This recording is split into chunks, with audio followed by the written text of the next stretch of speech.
আপনার জন্য আমাদের হৃদয়ের ভালোবাসাটা আপনি কিভাবে তৈরি করলেন?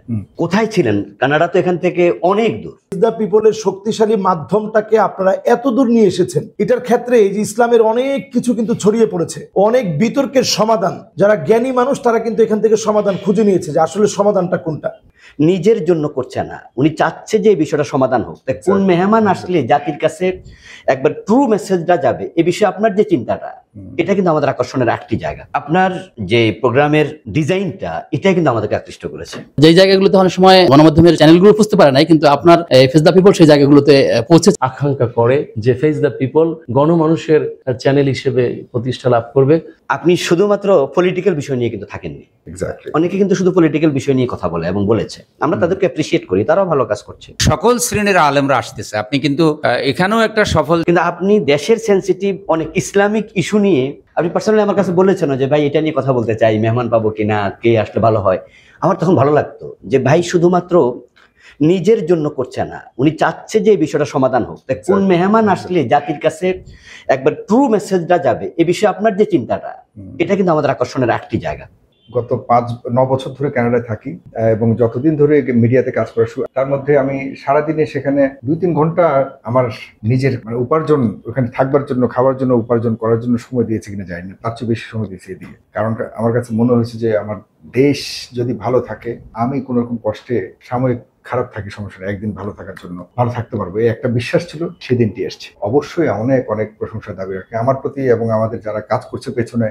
সবাই তো মনে করে ফেস দ্য পিপলের বুঝি শুধুমাত্র সাইফুল সাগর, আর কিছু নেই। এর পেছনে যে অনেক আছে, এটা কিন্তু আজকে বা এই অফিস নিয়েছে বলেই কিন্তু এতজনকে দেখছেন তা না। তারা কিন্তু গত বছর ধরেই কাজ করছে। হয়তো যে যার মতো করে, কেউ বাসা থেকে করতো, কেউ আমার বাসা থেকে করতো, এতজন সংখ্যায় ছিল। আজকে হয়তো তারা অফিসে এসে কাজ করবার সুযোগ পাচ্ছে, নিরাপত্তা আছে বলে। বহু কৌশলী হয়ে কত যে কৌশল করেছে আপনাদেরকে, আমার এগুলি ইতিহাস এক একটা বিষয় বলতে গেলে সারা রাত শেষ হয়ে যাবে। কত যে ইতিহাস তৈরি হয়েছে আপনাদেরকে, আপনাদের পাশে দাঁড়াতে গিয়ে। আপনারা এসছেন, আপনারা যেসব কথা বলেছেন, এগুলি আমার কাছে পরামর্শ বলবো না, এগুলি আমার জন্য দোয়া হিসেবে আমি সবসময় মনে রাখবো ইনশাআল্লাহ। টক শো আমি যেটা হোস্ট করি সেটি দেখতেন সুদূর সেই কানাডা থেকে। আমি সবসময় বাংলাদেশ সময় রাত 9টায় হোস্ট করেছি সবসময়, সে গত প্রায় 5 বছর ধরে, বেশি 6 বছর ধরে অ্যাকচুয়ালি। আর এখন আমরা বাংলাদেশে এই 24 জুলাই আগস্টের রক্তক্ষয়ী অভ্যুত্থানের পর আমরা স্বাধীন হয়েছি নতুন করে। সে স্বাধীন বাংলাদেশে আমি ব্যক্তিগতভাবে 9 বছর পর ফিরে এসেছি এবং এখানে এসে আমাদের ফেস দ্য পিপলের জন্য একটি বসার ঘর, আমাদের একটা স্টুডিও ছোট পরিসরে আমরা আয়োজন করেছি। সেখানে আমাদের আজকে আমাদের এই অফিস পরিদর্শন করতে যারা এসছেন তাদের সবাইকে আপনারা খুব ভালো করে চেনেন। আমার পরিচয় করে দেওয়ার মতো ওরকম প্রয়োজন হবে না, তবুও তারা কথা বলার সময় তাদের জায়গা থেকে তাদের পরিচয় দিয়ে বলবেন। আর আপনারা তাদেরকে সবাইকে চেনেন। আমি তারা এসছেন কিছুক্ষণ আগে, আমাদের অফিস পরিদর্শন করেছেন। আর দীর্ঘদিন সবার সাথে আমার খুবই মন প্রাণের সম্পর্ক, সবার সাথে আমার। আর এই প্রথম আমরা সামনাসামনি প্রায়, আর এর আগে কখনোই আমাদের দেখা হয়নি, সামনাসামনি দেখা হয়েছে। আমি খুবই উত্তেজিত, আমি খুবই কি বলবো, আনন্দিত যে ওনাদের মতো মানুষরা আমাদের এই ক্ষুদ্র অফিসে ওনারা এসছেন সফর করতে এবং পরিদর্শন করতে এসছেন। প্রিয় দর্শক, আমি আর কথা না বাড়িয়ে তাদের কিছু প্রতিক্রিয়া শুনবো। আপনার কাছে শুনতে চাই, কেমন দেখলেন আর ফেস দ্য পিপল সম্পর্কে। দীর্ঘদিন ফেস দ্য পিপলের বিভিন্ন অনুষ্ঠান আপনারা দেখেছেন। আমি সবসময় চেষ্টা করেছি যে সমাজের সকল স্তরের মানুষকে নিয়ে কাজ করবার।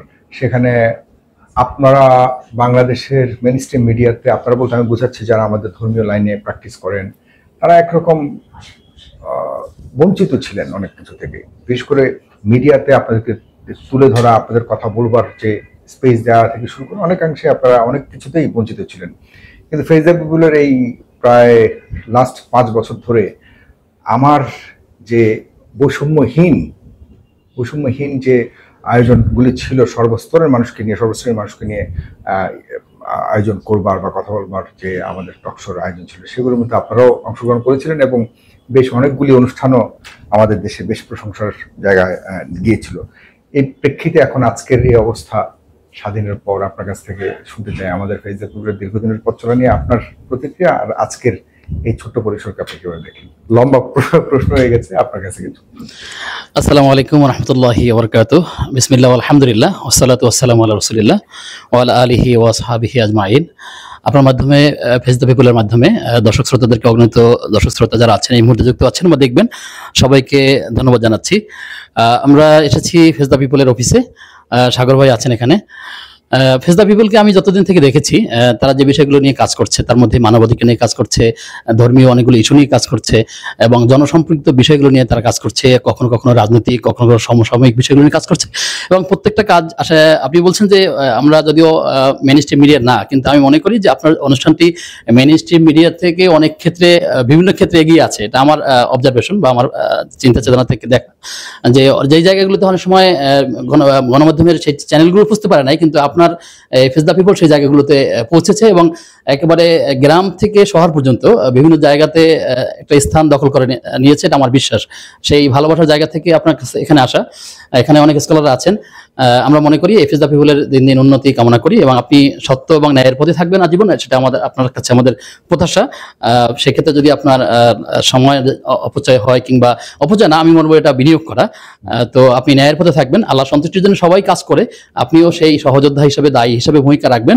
আপনার হাতে গণমাধ্যম আছে, আপনি চাইলে এটাকে ভালো কাজে ব্যবহার করতে পারবেন, আপনি চাইলে এটাকে অন্যভাবে ব্যবহার করতে পারবেন। কিন্তু আপনাদের কাছে আমার প্রত্যাশা হচ্ছে যেটি গণমাধ্যম মানুষের কথা বলে, ন্যায়ের কথা বলে, সুতরাং আপনি সবসময় মাজলুমের পক্ষে থাকবেন, কখনো আমরা জালেমের ভূমিকা না হয়ে যাব। আপনার মিডিয়া সেই ভূমিকা পালন করবে আপনার কাছে, বা এই ফেস দ্য পিপলের কাছে আমাদের এরকম আরো অনেক প্রত্যাশা আছে। খুব ছোট্ট পরিসরে এতটুকুনি যে আপনি ন্যায়ের পথে থাকবেন এবং সাহসী ভূমিকা রাখবেন। ঝড়ঝাপটা আসবে, কিন্তু তারপর আল্লাহর উপর তাওয়াক্কুল করে এটাকে এগিয়ে যাওয়ার চেষ্টা করতে হবে ইনশাআল্লাহ তাআলা। অবশ্যই, শুকরিয়া, ধন্যবাদ। শুকরিয়া আপনাকে। আলহামদুলিল্লাহ ওয়াসসালাতু ওয়াসসালামু আলা রাসূলিল্লাহ ওয়া আলা আলিহি ওয়া আসহাবিহি আজমাইন। আমি আবুল কালাম আজাদ আল আজহারি। আজকে সত্যি একটা সুন্দর সন্ধ্যা আমি বলবো। সাগর ভাইয়ের ফেস দ্য পিপলে আমি এর আগে বেশ কিছু প্রোগ্রাম করেছি, মাহফিলের কারণে হয়তো অনেক দাওয়াত পেলেও আমি এগ্রি করতে পারি নাই। তো আমি একটা জিনিস সবসময় লক্ষ্য করতাম, আমি ইতিপূর্বে লাল গোলাপ টক শো আমি করেছি শফিক রহমান সাহেবের, সীমানা পেরিয়ে আর টিভির করেছি, দিগন্ত টিভির যখন ছিল তখন অনেক প্রোগ্রাম আমি করেছি। কিন্তু আমার কাছে মনে হয় ফেস দ্য পিপল এটা একটা আইকন মিডিয়া জগতের জন্য। আমার কাছে মনে হয় এটা একটা আইকন। আমার কাছে মনে হচ্ছে তারা যদি যেই চিন্তা চেতনা নিয়ে আগাচ্ছে এবং দীর্ঘদিন পথ চলে আসছে, আশা করছি যদি আল্লাহ কবুল করে আগামী দিনের এই মিডিয়ার জগতের রাহবার হিসেবে কাজ করতে পারবে, আল্লাহ যদি কবুল করেন। আমরা তাদেরকে, বিশেষ করে আমার সাগর ভাইকে আমরা এতটুকু বলতে চাই যে আপনার এই পথ চলা প্রতিদিনই নতুন পথ চলা। এটা 5 বছর হয়ে গেছে, আমরা মনে না করে আজকে থেকেই যেন নতুন কিছু, নতুনত্ব যেন, মানে নতুন নতুন কিছু যেন মানুষ পায়, এর ভিতরে নারীরা যেন কিছু পায়, এর ভিতরে সংস্কৃতি কিছু যেন খোরাক পায়, এর ভিতরে আলেমরা যেন কিছু খোরাক পায়, এর ভিতরে শিশুরা যেন কিছু খোরাক পায়, এর ভিতরে হিউম্যান ভ্যালুস যেটা মানবিক মূল্যবোধ সেখানে কিছু খোরাক পায়। তার মানে হচ্ছে ফেস দ্য পিপল নামটা যেরকম, এটা যেন গোটা জাতির কাছেই সব ধরনের প্রোগ্রামগুলো যেন এখানে only not for talk show, বরং টক শোর পাশাপাশি, যেহেতু এটা শুধু আমরা চাচ্ছি যে এটা মূল ধারার একটা মিডিয়া হিসেবে, যেহেতু আপনি আলহামদুলিল্লাহ দীর্ঘদিন পরে মজলুমের শিকার হয়ে এতদিন ছিলেন, প্রবাসে আসছেন, আমি আশা করছি আগামী দিনে ফেস দ্য পিপল একটি মূল ধারার চ্যানেলে পরিণত হবে এবং জাতি সেটা আকাঙ্ক্ষা করে যে ফেস দ্য পিপল গণমানুষের চ্যানেল হিসেবে প্রতিষ্ঠা লাভ করবে। আমাদের সাগর ভাইয়ের মাধ্যমে যেই যাত্রা শুরু হয়েছিল সোশ্যাল মিডিয়ায় ফেস দ্য পিপল, আজকে অনেক বড় হয়েছে। আল্লাহর কাছে প্রশংসা আদায় করি যে ঢাকা শহরের প্রাণকেন্দ্রে এত সুন্দর একটা বিল্ডিংয়ে তিনি এত সুন্দর একটা অফিস করেছেন। এটা আমি ছোট বলবো না, এটা অনেক বড় পরিসরেই হয়েছে এবং আল্লাহ যেন ভবিষ্যতে আরও বড় করেন, আমরা এই দোয়া করি। আমাদের পরামর্শ থাকবে, যেহেতু আমিও মাঝে মধ্যে ভাইজানের আয়োজনে কথা বলেছি, এবং বেশ কিছু ইস্যুতে তিনি কথা বলার জন্য চান এবং তিনি আলোচক বাছাই করেন খুব চিন্তা করে আর কি। তো সেটা যেন অব্যাহত থাকে। আর একটু বেশি প্রত্যাশা করবো এ কারণে, বাংলাদেশে বড় কোনো মিডিয়া, স্যাটেলাইট মিডিয়া বিশেষ করে ইসলামপন্থীদেরকে, আলেমদেরকে খুব বেশি সাপোর্ট করে না। বাংলাদেশে একটি জনগোষ্ঠী আছে যাদের সাথে জনগণের সম্পর্ক নাই, হয়তো তারা মেম্বার ইলেকশন করলেও ফেল করবে। তারা কোথাও যদি একটা প্রোগ্রাম করে, আলোচক থাকে হয়তো 5 জন, শ্রোতা থাকে 10 জন, মিডিয়া থাকে 150। আর আলেমরা, দেশের ইসলামপন্থী যেই জনগোষ্ঠী যাদের প্রতিনিধিত্ব করেন, আমাদের এখানে সাদুকুর রহমান আজহারি ভাই বা আমাদের ডক্টর আবুল আহমদ বাশার ভাই সহ আরও যারা আছেন, তাদের প্রোগ্রামে তো আলহামদুলিল্লাহ লক্ষাধিক লোক থাকে। অথচ সেখানে মিডিয়া এত কৃপণতা করে কিছু কিছু মিডিয়াতে, সেই খবরগুলো তারা তুলে দিতে চায় না। তা আমরা ফেস দ্য পিপলের কাছে এটা প্রত্যাশা করি। আমরা বলছি না শুধু আমাদের কথা, ইসলামটা কোনো একটা দলের না, কোরআনও কোনো দলীয় কিতাব না, আল্লাহও কোনো দলীয় না, সকলের। সুতরাং ইসলামের সৌন্দর্য ছড়িয়ে পড়ুক। এবং ইসলাম শুধু মুসলমানের জন্য পৃথিবীতে আসেনি, ইসলাম এসেছে সকল মানুষের জন্য। তা আমরা ফেস দ্য পিপল শুকরিয়া আদায় করি যে আপনি ঢাকায় এটার কাজ শুরু করেছেন। জানি না আপনার কি পরিকল্পনা, আপনি কি এখনও কানাডা থাকবেন কিনা। এখানে আসবেন, যদিও কানাডা থাকেন, আপনি এখানে আসবেন ঘন ঘন। আর এটা একবারই ঢাকার প্রাণকেন্দ্রে, যেহেতু একবারে কারওয়ান বাজার এবং যোগাযোগে অনেক সহজ। এত যোগাযোগ ভালো না হলে এত লোক আপনি পেতেন না। আলহামদুলিল্লাহ ইতিমধ্যেই বাংলাদেশের যারা কর্ণধার, যারা দেশ পরিচালনায় গুরুত্বপূর্ণ নেতৃত্ব দেবেন, তারাও কিন্তু অনেকে এখানে আসতেছেন। শত শত আলেম ওলামারাও আসতেছে, আপনি দেখেছেন সকল শ্রেণীর আলেমরা আসতেছে। আপনি কিন্তু এখানেও একটা সফল যে আপনি সকলকে, আমি এর আগে দেখেছি আমাদের রেজাল্ট করে আপনারাও এসেছেন, ওনারাও দেখলাম ওনারা সবার আগে এসেছেন। মানে আপনি আসার সাথে সাথে ওনারা দেখলাম যে হাজির সবার আগে। তারপরে আমরা সেদিন চেয়েছিলাম, বাসার ভাই আমাদের বলেছিলেন, আসলে আমরা কিছু সীমাবদ্ধতার কারণে পারিনি। তো এই যে সকলের ভালোবাসা অর্জন করা, এটা খুব কঠিন। কিন্তু তা আপনিও সেভাবে তৃণমূল পর্যায়ে আপনার ভক্তবৃন্দ আছে যারা অনেক, সাংবাদিকরাও যেটা সফল হয় নাই। কেন? ফেস দ্য পিপল এখন ফকির, মিসকিন, রিক্সা ড্রাইভার, হুজুর, পীর, রাজনীতিবিদ, শিক্ষাবিদ, শিক্ষিত, অশিক্ষিত সকলের কাছেই কিন্তু এটা পৌঁছে গেছে। এটা কিন্তু একটা সফলতা। আল্লাহ যেন আপনাকে আরও সফল করেন, সুস্থ রাখেন, ভালো রাখেন। আপনার মাধ্যমে যেন বাংলাদেশে একটি সুস্থ ধারার খবর যে আসা এবং সত্য খবর প্রকাশ করার একটা ধারা যেন চালু হয়, এবং সাংবাদিকরাও যেন এগিয়ে আসে সত্য খবর প্রকাশে। কারণ এটা একটা মিথ্যা, আপনার মাধ্যমে যদি একটা মিথ্যা কথা লক্ষ মানুষ জানে, তাহলে লক্ষ মানুষের যে পাপ হবে, এটা যার যে মিডিয়া প্রচার করেছে বা যে বলেছে তার কিন্তু সেই পাপ হবে। আর সাথে সাথে আলেম ওলামা বা যারা মাদ্রাসা কেন্দ্রে কাজ করে, তাদের মধ্যে থেকেও মিডিয়ায় নিয়ে আসা, একটু সাংবাদিক তৈরি করা, কিছু ব্যতিক্রমধর্মী আয়োজন করতে পারেন, যেমন আপনার সাংবাদিক তৈরি করা, এগুলো চিন্তায় রাখেন আর কি। আল্লাহ আপনাকে সাহায্য করুন। আর আপনার সাথে যারা এখানে আসেন, এই জন্য এত বড় আয়োজন কি জন্য? আলহামদুলিল্লাহ। আর আপনার সাথে যারা এখানে অফিস স্টাফ আছেন, আমরা সকলের সফলতা আল্লাহর কাছে কামনা করি, এবং আল্লাহ যেন সকলকে ভালো রাখেন, এবং এই উসিলা আল্লাহ তাআলা যেন তাদের একটু হালাল রিজিকেরও ফয়সালা করেন। আল্লাহ পাক সফল করুন, আমিন। আসসালামু আলাইকুম। আলহামদুলিল্লাহ ওয়াসসালাতু ওয়াসসালামু আলা রাসূলিল্লাহি ওয়া বা'দ। আমরা আজকে আমাদের সাগর ভাইয়ের অফিসে এসেছি। ফেস দ্য পিপল, এটা আমাদের অনেক পরিচিত নাম। নবীজির একটা হাদিস আমার শুরুতেই ওনাকে দেখে, যেহেতু একেবারে কাছাকাছি সরাসরি দেখা হয়নি, একটা হাদিস আমার একেবারে মনে পড়ে গেছে।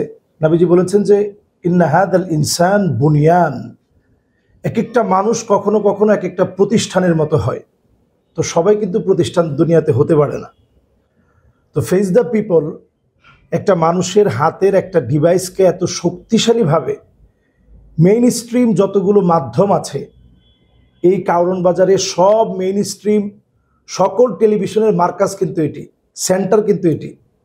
এখানে আপনি এনটিভি বলুন, আরটিভি বলুন, এটিএন বাংলা, চ্যানেল আই, সবগুলোর মাঝে, এখানে আপনি এনটিভি বলুন, আরটিভি বলুন, এটিএন বাংলা, চ্যানেল আই, সবগুলোর মাঝে আজকে আমাদের সাগর ভাইয়ের ফেস দ্য পিপলে কিন্তু আমরা ছুটে এসেছি। অথচ এই মানুষগুলোকে যদি অন্যান্য টেলিভিশনে ইনভাইট করতে হয়, তাহলে আগে থেকে প্রডিউসার কল করে, এরপরে টাইম নেয়, এরপরে আবার প্রোগ্রামের বিষয়সূচি কী হবে সেটা দিয়ে দেয়। কিন্তু আমরা নিজেদের ভালোবাসা থেকেই শুধুমাত্র ফেস দ্য পিপলের নাম শুনে এবং আমাদের সাগর ভাইকে ভালোবেসে ওনার প্রেমে পড়ে গেছি আমরা, এক কথায়। তো এটা কীভাবে হয়েছে? উনি কিন্তু হকের পক্ষে, সত্যের পক্ষে হিজরত করে এই দেশ থেকে গিয়েছেন, এবং লম্বা সময় কিন্তু তিনি দেশে আসতে পারেনি। মানুষ যে আসলে হকের জন্য কাজ করলে আল্লাহ তাআলা কত বড় বানান, এটা আজকে ওনার এই প্রতিষ্ঠানে এসে উনি যদিও বারবার বলছে যে একবারে ছোট্ট পরিসরে উনি শুরু করেছে, এটা মোটেও কিন্তু ছোট না। আমরা টেলিভিশনে ছোটবেলা থেকেই আমি টেলিভিশনে কোরআন তেলাওয়াত করতাম, এরপরে তো এখন টেলিভিশনে 10 বছর ধরে আরবি কাফেলা করি, এরপরে অন্যান্য প্রোগ্রামগুলোতে উপস্থাপনায় অনেক সময় থাকি, কখনো আলোচক হিসেবে থাকি। তো সবগুলা থেকে আমার যে অভিজ্ঞতা, ফেস দ্য পিপল এটা একটা ভিন্ন নাম। মানুষ এটা দেখে, এটা মনে করি যে মেইন স্ট্রিম অনেক টেলিভিশন হক যে বিষয়গুলো তুলে ধরে না, মাজলুমদের যে কান্নাগুলো শুনে না, সেটা আলহামদুলিল্লাহ আমাদের সাগর ভাই ওনার টিম দিয়ে উঠিয়ে আনে। এমনকি আমি নিজে সাক্ষী, আমার মসজিদের একটা জায়গা, যে জায়গাটা 100 কোটি টাকা দাম, মগবাজার শেখ দিলু ব্যাপারী ওয়াকফ স্টেট জামে মসজিদ, এটার নিপত্তে কাজ করেছে, এটাকে কিভাবে এই জায়গাটা আমরা ফিরে পাবো, নিপত্তে কাজ করেছে ফেস দ্য পিপল। এবং উনি আসার আগের দিনও আমি ফোন দিয়েছি, ডাইরেক্ট উনি ফোন ধরেছে। একেবারে উনার সকালবেলায় মাত্র ঘুমের সময় যখন, তখনই তিনি ফোন ব্যাক করেছে যে আমি আলহামদুলিল্লাহ আপনার জন্য যতটুকুন পারি আমি ইনশাল্লাহ আমার লোকদেরকে ঠিক করে দেব। এবং তিনি বলে এই কাজটা করানোর জন্য তিনি তদারকি করেছেন। তো এইভাবেই কিন্তু মানুষের মনের ভিতরে প্রবেশ করে। আমরা প্রত্যেকে ওনার জন্য দোয়া করব। এবং আমি বলবো যে এই যে ফেস দ্য পিপলের শক্তিশালী মাধ্যমটাকে আপনারা এত দূর নিয়ে এসেছেন, এটার ক্ষেত্রে এই যে ইসলামের অনেক কিছু কিন্তু ছড়িয়ে পড়েছে, অনেক বিতর্কের সমাধান, যারা জ্ঞানী মানুষ তারা কিন্তু এখান থেকে সমাধান খুঁজে নিয়েছে যে আসলে সমাধানটা কোনটা। এমনকি অনেকে এটা বুঝেছে যে দুইটাই সঠিক, এটাও সঠিক এটাও সঠিক। তো এই জিনিসগুলো কিন্তু তিনি এত চমৎকারভাবে নিপুণ হস্তে তিনি নিজে এই প্রোগ্রামগুলোকে সাজিয়েছেন। এজন্য আজকে ওনার কাছ থেকে আমরা ছোট্ট একটা দাবি, আমাদের সকল মুফাসসিরিনে কেরামের পক্ষ থেকে, এখানে একটা ইসলামিক জোন থাকবে ইনশাআল্লাহ। এইটাতে আমরা ইনশাআল্লাহ মাঝে মাঝে এরকম বসতে চাই, বিনা দাওয়াতে হলেও আমরা আসতে চাই। আমরা এসে ইনশাআল্লাহ নিজেদের মতো করে এই প্রোগ্রামগুলো সাজাতে চাই। এবং ওনার এই প্রোগ্রামগুলো আপনারা ছড়িয়ে দিবেন। আর দাল্লু আলাল খাইরি কাফাইলিহি, ভালো কাজ করলে যেমন সওয়াব, একটা ভালো কমেন্ট করলেও সে সওয়াব হতে পারে, শেয়ার করার মধ্য দিয়েও আপনি হকের পক্ষে থাকার কারণে আপনি সওয়াবের অন্তর্ভুক্ত হতে পারেন। তো আমরা এই শক্তিশালী মাধ্যমটাকে আমরা কার্যত করার লক্ষ্যে আমরা সঠিক তথ্যের পক্ষে আমরা থাকবো ইনশাআল্লাহ। সঠিক তথ্যগুলো তিনি যেভাবে দূরে থেকে দিয়েছেন, এখন থেকেও আমরা সেই সঠিক তথ্যগুলো তুলে ধরার চেষ্টা করব। আল্লাহ তৌফিক দান করুক। সামনের সময়টাতে মানে আমরা যে এই নতুন করে শুরু করতে যাচ্ছি, এর মধ্যে কোনো চ্যালেঞ্জ দেখেন কিনা? বাংলাদেশের পলিটিক্যাল বিষয়গুলো নিয়েও যদি আপনার কোনো কিছু বলবার থাকে, এই ক্ষেত্রে আসলে কতটা স্বাধীনভাবে সাংবাদিকতা করবার পথ সামনে আছে বলে মনে করেন? কারণ আমরা তো দীর্ঘদিন সঠিক প্রপার সাংবাদিকতা না করতে করতে সংকুচিত হয়ে গেছে পথ। কেমন দেখেন আপনি, সেটাও একটু বলুন। আলহামদুলিল্লাহ, সালাতু ওয়াসসালামু আলা রাসূলিল্লাহ। আরেকটা কথা বলে রাখি, দুঃখিত, আপনি জানেন যে আমাদের ফেসবুককে গতকালকে ভারতে ব্যান করেছে। হ্যাঁ, এরকম নতুন নতুন চ্যালেঞ্জ কিন্তু আমরা দেখতে পাচ্ছি, যেগুলি কখনো কল্পনা করতে পারিনি। সেই জায়গাতে কিন্তু আবার এগুলিকে মোকাবেলা করতে হচ্ছে। ধন্যবাদ সাইফুর সাগর ভাই। আসলে আপনার আলহামদুলিল্লাহ দেশের বাহিরে থেকেও যে মানুষের জন্য, দেশের জন্য কাজ করা যায়, সেটার অনন্য নজির কিন্তু আপনি। কারণ আপনি বিদেশে গিয়েছেন, সেখানে আপনার মতো কানাডা কিন্তু বাংলাদেশের হাজার হাজার লোকে আছে, এবং সেখানের মানুষ তো সো মাচ বিজি। সেখানে মানুষ মনে হয় সালাম নিত হিসাব করে যে আমার কোনো লাভ আছে কিনা। যেখানে মানুষ সময় অপচয় করে না, কাজে লাগায়। কিন্তু আপনি জাতির জন্য এত সময়, বিশাল ব্যাপার। তার ফিডব্যাক আপনি পাচ্ছেন যে আলহামদুলিল্লাহ আজকের এখানে যারা আপনার কাছে আসছে, এখানে সবাই কিন্তু মিডিয়ার লোক।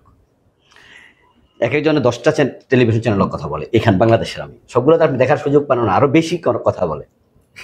পাশাপাশি আমি আরেকটা কথাও জিজ্ঞাসা করতে চাই, যে আপনারা মেইন স্ট্রিম মিডিয়া এবং আমাদের মিডিয়া, আমিও বলি সব আমরা মেইন স্ট্রিম মিডিয়া, কিন্তু এই যে আমাদের প্রচারণার ক্ষেত্রে কি কোনোভাবে আমরা পিছিয়ে ছিলাম কিনা মেইন স্ট্রিম মিডিয়া থেকে, সেটাও আপনার কাছে জানতে চাই। আপনার মিডিয়ার, আমি বলতেছিলাম এটাই যে দেখেন যে আমরা এখানে 8-10টা মিডিয়া 12টা 15টাতে কথা বলি, বাংলাদেশে তো 45টার মতো চ্যানেল আছে। দেখেন আপনি যে আপনার জন্য আমাদের হৃদয়ের ভালোবাসাটা আপনি কিভাবে তৈরি করলেন, কোথায় ছিলেন? কানাডা তো এখান থেকে অনেক দূর। এত দূর থেকে ভালোবাসা, ফেস দ্য পিপলের অবদান, যেখানে আপনি আলহামদুলিল্লাহ চেষ্টা করেছেন দেশের জন্য, জাতির জন্য। আপনার যে প্রোগ্রামের ডিজাইনটা এটাই কিন্তু আমাদেরকে আকৃষ্ট করেছে। আপনি শুধুমাত্র পলিটিক্যাল বিষয় নিয়ে কিন্তু থাকেননি। এক্স্যাক্টলি। অনেকে কিন্তু শুধু পলিটিক্যাল বিষয় নিয়ে কথা বলে এবং বলেছে, আমরা তাদেরকে অ্যাপ্রিসিয়েট করি, তারাও ভালো কাজ করছে। কিন্তু আপনি দেশের সেন্সিটিভ অনেক ইসলামিক ইস্যু নিয়ে আপনি পার্সোনালি আমার কাছে বলেছেন যে ভাই এটা নিয়ে কথা বলতে চাই, মেহমান পাবো কিনা, কে আসলে ভালো হয়। আমার তখন ভালো লাগতো যে ভাই শুধুমাত্র নিজের জন্য করছে না, উনি চাচ্ছে যে এই বিষয়টা সমাধান হোক। তাই কোন মেহমান আসলে জাতির কাছে একবার ট্রু মেসেজটা যাবে, এ বিষয়ে আপনার যে চিন্তাটা, এটা কিন্তু আমাদের আকর্ষণের একটি জায়গা। আর ভালো লাগতো আপনার প্রোগ্রামে, আমি 2-3টা শোতে অংশগ্রহণ করেছি। আপনি উপস্থাপনা করতে গিয়ে আপনি অন্যকে মানে সময় নষ্ট করেন না এবং কাউকে উল্টাপাল্টা প্রশ্ন করে আপনি কিন্তু বিব্রত করেন না। এটা কিন্তু খুব ভালো গুণ। উপস্থাপক যদি পক্ষ নেয় তাহলে কিন্তু প্রোগ্রাম সৌন্দর্য থাকে না। আমাদের বাংলাদেশের আমরা চ্যানেলগুলো তো দেখেছি, গত 15 বছর তো দেখেছি উপস্থাপক নিজেই ঝগড়া করা শুরু করতো, পারে না নিজে দলীয় কর্মীর ভূমিকা রাখতে। কিন্তু আপনার উপস্থাপনা আমি দেখেছি যে আপনি একবারে নিরপেক্ষ জায়গাতে করতে পেরেছেন। এই যে আমি আজকে এসে ডক্টর কলিমুল্লাহ স্যারকে পেলাম, এরপরে সাবেক প্রাইম মিনিস্টার বেগম খালেদা জিয়ার উপদেষ্টা, ওনাকে আপনার এখানে বসে থাকতে দেখলাম, আমরা এসে ঢুকে যাকে দেখলাম। এবং এখানে আমিরে জামাত আমাদের ডক্টর শফিকুর রহমান সাহেব এসেছেন এবং এখানে আপনার প্রায় 2 ঘন্টার সময় উনি দিয়েছেন, যেখানে 5 মিনিট সময় আমরাই পাই না ওনার এত দলীয় কর্মী হওয়ার পরেও, সেখানে আপনার এখানে 2 ঘন্টা। এই ভালোবাসা তৈরির পিছনে কিন্তু আপনার এইগুলো অবদান। আলহামদুলিল্লাহ, আপনি রাজনৈতিক কাজ করছেন, আপনি সামাজিক কাজ করছেন। এবং আমাদের কুমিল্লায় কোন জায়গাতে খালে মাটি পড়ে গেছে, সেখানে বরাট হয়ে গেছে, পরিষ্কার হচ্ছে না, কোন জায়গার মানুষ মাটি কেটে নিয়ে যাচ্ছে, এই বিষয়গুলো পর্যন্ত আপনি আলহামদুলিল্লাহ। এবং আমাদের ক্যান্টনমেন্টে এখানে চাঁদাবাজি হচ্ছে, এখানে জ্যাম লেগে যাচ্ছে, আপনি কানাডায় বসে কুমিল্লা ক্যান্টনমেন্টের প্রবলেম সমাধান দিচ্ছেন। এগুলো কিন্তু আমাদেরকে টানে। তা আপনার এখানে আসতে পেরে খুব ভালো লাগছে। এবং আপনি কারওয়ান বাজারের মতো, যেখানে মিডিয়ার মূল জায়গা, মানে রাজধানী, মিডিয়ার রাজধানী এটা বাংলাদেশের, এখানে বিশাল একটা অফিস নিয়েছেন, ভালো লাগছে। এই অফিসটা অবশ্যই আপনি কাজে লাগাবেন, আপনি কাজে লাগানোর জন্যই করেছেন। ভাইরা পরামর্শ দিয়েছে, আমারও পরামর্শ থাকবে যে শুধুমাত্র টকশো নয়, যেহেতু অফিস নিয়েছেন, কিভাবে এটার মাঝে বৈচিত্র্য তৈরি করা যায়, সেখানে আমরাও যেন আসতে পারি। এই জন্য আমাদেরও ইসলামিক জোন যদি রাখেন, সেক্ষেত্রে আমরা হেল্প করবো ইনশাআল্লাহ, আপনাকে যেভাবে দরকার সেভাবে হেল্প করব। আমরা চাই যে মিডিয়া এগিয়ে যাক। এখন কিন্তু সোশ্যাল মিডিয়া অনেক শক্তিশালী এবং অবস্থা এমন যে, ওদিন আমি বাংলাদেশের একজন বিখ্যাত সাংবাদিক, একটা সংবাদপত্রের সম্পাদকের রুমে গেলাম। তো যাওয়ার পরে উনি এক পত্রিকা নিয়ে কথা বলছেন, অমক আমার পত্রিকা কে পড়ে, কজন পড়ে, আমাকে জিজ্ঞেস করছেন। আমি মনে মনে ভাবছিলাম আমারে বলে কিনা, আজকে আপনি পড়ছেন কিনা, তখন আসামি হয়ে যাবো। হ্যাঁ, কারণ হচ্ছে আমরা পত্রিকা পড়া দরকার মনে করি না, এখন আর টেলিভিশন চ্যানেল দরকার মনে করি না। আমরা সোশ্যাল মিডিয়ার কারণে যে সকল নিউজ একসাথে পেয়ে যাই, কাছাকাছি পেয়ে যাই। এবং আপনাদের কোনো প্রোগ্রাম যখন আমাদের সামনে আসে, অতটুকু ফেথ আপনি তৈরি করতে পেরেছেন জাতির কাছে যে আপনি ফলস নিউজ দেবেন না। তা আমরা আশা করবো এটা ধরে রাখবেন, চ্যালেঞ্জ আসবেই, কোনো সমস্যা না। ইন্ডিয়া ব্যান করেছে, কি হয়েছে, আর এই জায়গায় ওপেন হয়ে যাবে। এবং আপনার এই ব্যান হওয়াটাই ভালোবাসা আমাদের অন্তর আরো বাড়াই দেবে। তো বাংলাদেশের ব্যাপারে একই কথা, আপনি যদি সত্যের উপরে থাকেন, কোনো বাধা আপনার সামনে টিকবে না, কারণ সত্য চিরদিনই বিজয়ী হয়, যদি হয়তো একটু সময় লাগে। তবে আপনি বাংলাদেশের মানুষের ভালোবাসায় আপনার সবচেয়ে বড় সম্পদ। এবং আপনি এই কয়দিনে যা পেয়েছেন, সামনে আরো পাবেন, হয়তো কুলাইতে পারবেন না। ইনশাআল্লাহ এগিয়ে যান। আপনার ফেস দ্য পিপল, এটা বর্তমান যে অবস্থায় আছে, আমরা আল্লাহর কাছে দোয়া করি, আপনার জন্য শুভকামনা করছি। আল্লাহ যেন আপনাকে অনেক দূর আরো এগিয়ে নেয়, আপনার পরিবারকে আল্লাহ নিরাপদে রাখুক, আপনার ফেস দ্য পিপলকে আরো এগিয়ে নেক। এবং আমরা সাথে আছি, যে কোনো প্রয়োজন আমাদেরকে ডাকবেন, ইনশাআল্লাহ আমরা সবাই ঝাঁপিয়ে পড়বো আপনার জন্য। আপনাদের এই যে কথাগুলো, এগুলি আমার গত 5 বছরের কষ্টের ফসল। আমি এগুলিকে মনে করি যে এই ভালোবাসা পাওয়ার জন্যই এত কষ্ট। আমি গত 9 বছর ধরে কানাডায় থাকি এবং যতদিন ধরে মিডিয়াতে কাজ করা এর আগেও তো আমি প্রায় তো অনেক যুগের উপরে ধরে আমি মিডিয়াতে আছি। ফেসবুক যখন থেকে শুরু করেছি, তার মধ্যে আমি সারাদিনে সেখানে 2-3 ঘন্টা আমার নিজের মানে উপার্জন, ওখানে থাকবার জন্য, খাওয়ার জন্য, উপার্জন করার জন্য সময় দিয়েছি কিনা জানি না, তার চেয়ে বেশি সময় দিয়েছি এদিকে। কারণ আমার কাছে মনে হয়েছে যে আমার দেশ যদি ভালো থাকে, আমি কোনো রকম কষ্টে সাময়িক খারাপ থাকি সমস্যা নেই, একদিন ভালো থাকার জন্য ভালো থাকতে পারবো, এই একটা বিশ্বাস ছিল, সেদিনটি এসছে। আপনারা সবাই মিলে আলহামদুলিল্লাহ। 5 তারিখ যুদ্ধ করেছেন। আমি আপনাদের থেকে দূরে আমার মতো করে আমি চেষ্টা করেছি, সেটার ফলাফল হিসেবে আজকে আল্লাহ তাআলা আমাদেরকে একসাথে পাশাপাশি বসিয়ে দিয়েছে। সেজন্য আমরা আপনাদের প্রতি যারা যুদ্ধ করেছেন, আপনার বাংলাদেশের থেকে যেভাবে যুদ্ধ আপনিও করেছেন, সোশ্যাল মিডিয়াতে আপনারা করেছেন, আপনারা কয়েকজন তো মানে সুবহানাল্লাহ। হ্যাঁ, মানে আমাদেরকে যুদ্ধের মাঠে নামানোর জন্য আপনাদের হ্যাঁ। কয়েকজনের হাত ছিল, যে আপনারা এই জাতিকে এতটা ইন্সপায়ার করছেন। মানে আমি আমার মতো করে চেষ্টা করেছি। তবে আপনারা যে এখানে বসে আগুনের মধ্যে বসে আপনারা যে যেটা করেছেন, তা অবশ্যই অনেক অনেক প্রশংসা দাবি রাখে আমার প্রতি এবং আমাদের যারা কাজ করছে পেছনে। সবাই তো মনে করে ফেজ দ্য পিপল বুঝি শুধুমাত্র সাইফুল সাগর, আর কিছু নেই।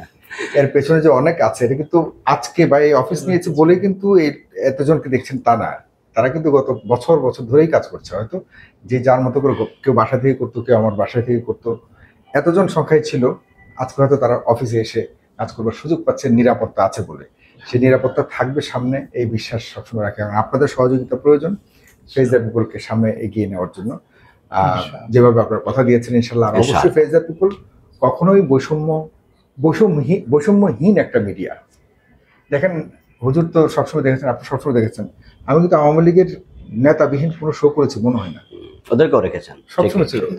কিন্তু তাদেরকেও কথা বলবার জন্য বা যারা এসছে সবাইকে সমানভাবে কথা, সমান সময় দেওয়ার ক্ষেত্রে আমি সবসময় সচেষ্ট ছিলাম। হোক সেটা আমার বিরুদ্ধে বলেছে, হোক সেটা আমার অপছন্দের বলেছে, বাট আমি সময় মানে যে ইয়ে করা, সময় যে ভাগ করে দেওয়া, এটার ক্ষেত্রে আমি কখনোই কাউকে বঞ্চিত করিনি, কোনো কম বেশি করে। এইসব কিছু বিষয় আছে আমি সবসময় রেখেছি। এই কারণেই আপনারা কোথাও বঞ্চিত হয়েছেন, আপনারা আপনাদেরকে বলছেন যে আমরা মেন স্ট্রিম বেঞ্চে। আমার কাছে আমি এইভাবে কখনোই দেখি না। আমার কাছে মনে হয়েছে যে আপনাদের অধিকারও সমানভাবে প্রাপ্য। যে কারণে কিন্তু আমি বহু কৌশলী হয়ে কত যে কৌশল করেছি আপনাদেরকে নিয়ে, আমার এগুলি ইতিহাস। এক একটা বিষয় বলতে গেলে সারা রাত শেষ হয়ে যাবে। কত যে ইতিহাস তৈরি হয়েছে আপনাদেরকে, আপনাদের পাশে দাঁড়াতে গিয়ে, বা আপনাদের অনেক কিছু। তো এগুলো আর বেশি বাড়াতে চাই না। যাক, আপনারা এসছেন, আপনারা যেসব কথা বলেছেন, এগুলি আমার কাছে পরামর্শ বলবো না, এগুলি আমার জন্য দোয়া হিসেবে আমি সবসময় মনে রাখবো। ইনশাল্লাহ সামনের সময় আপনাদের পাশে একসাথে কাজ করার চেষ্টা করবো। ইনশাআল্লাহ। ধন্যবাদ, অনেক আপনাকে অনেক ধন্যবাদ প্রিয় দর্শক, আপনাদেরকেও ধন্যবাদ।